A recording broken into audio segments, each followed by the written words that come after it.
Hello YouTube, today I'm going to be showing you how to actually fix or how to discover the problem within when you get a blue screen of death or experience any starting up problems or booting up problems. The common problem with when a computer doesn't boot up or gets any blue screens are hardware problems, especially crash dump errors or crash dump files being created. This is when necessarily there is capacitors blown within the motherboard. Now if we come onto here, we can see down here, this is my old computer by the way, there is about 3 or 4 capacitors here that have been blown. Now they have just, I mean, they say it's blown because, I mean, there's they're kind of on, like normally a capacitor would be flat on the top. Now this is the first check you should do if you get any problems like any crash dump files being created, any blue screens which is associated with the crash dump, which you will get a blue screen of death when you get the crash dump file being created. And especially when your computer screen does not start up, or if you get boot up problems, if you can't get past the boot up sector menu, then that could be a problem with the motherboard, and it's unlikely that it's going to be any I'm going to show you a couple of things in a minute. It's unlikely to be anything to do with it's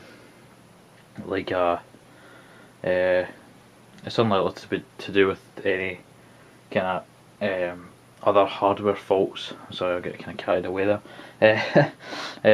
We don't actually need this in here at the moment. Now I'm going to show you a couple of things that you can do to try and sort these problems out. Now as you can see here, we've got the RAM. Now the section of component, what you can see is the RAM. Now here is the RAM here. What you first want to do, if you get any problems such as the computer starting up, it boots up it boots up kinda, you hear all the noises and stuff, and then you don't see anything on the screen. If the screen stays blank, what you should do is just remove the RAM chip, just by simply pushing down that, taking out the RAM chip, and maybe even giving the terminals a kind of wipe with a cloth or something. I'm not going to do that just now because obviously this computer is bust because there is obviously capacitors that are blown on the other side, as I just shown you. Now what you're going to do is take out all these RAM chips and you're going to remove them all and give them all the wee terminals a wipe, and as I've shown you there, I'll just show you that again.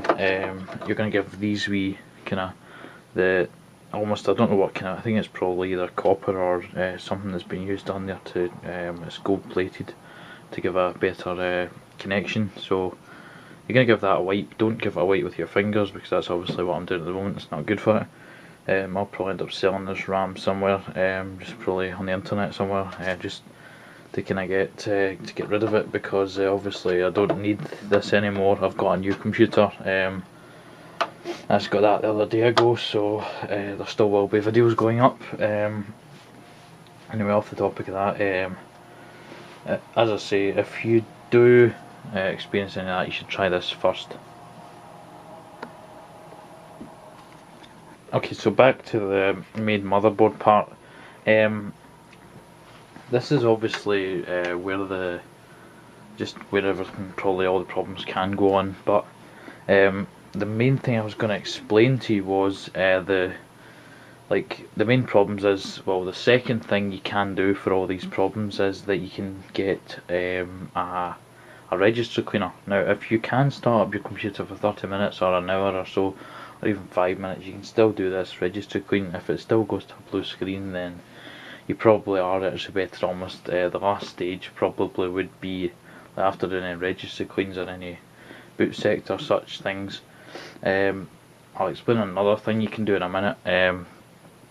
It's probably the last, I mean, well, I'll just explain the next thing at the moment. The next thing you can do is actually just press, well, see when you start your computer, if you start pressing delete, the delete key, or the boot sector, you want to actually access the BIOS menu or the boot options menu. Now this is a kind of a menu in which you can change the advanced BIOS settings.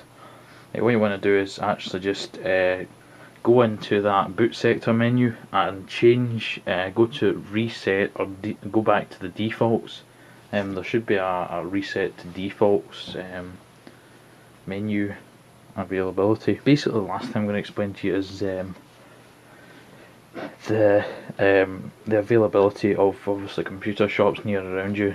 That would probably be a problem. They will check for the capacitors at first. That's what the person did of mine, and they found the capacitors were blown, and that's where I got the experience from. So basically what you're going to do is either take it to a computer store or just go out and buy a new computer, because it might be even more worth it, because it's going to cost you about loads of money to probably get it fixed in the first place.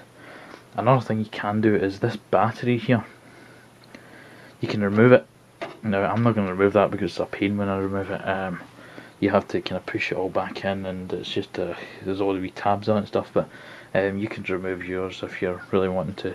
That's actually to reset the, I think it's CMOS, CMOS. That's it's basically, I don't actually know what CMOS is. It's I think it's something to do with the boot sector, so that will reset that, and hopefully it'll work after that. But there's many things you can try to get your computer restarted and such, and get it working again.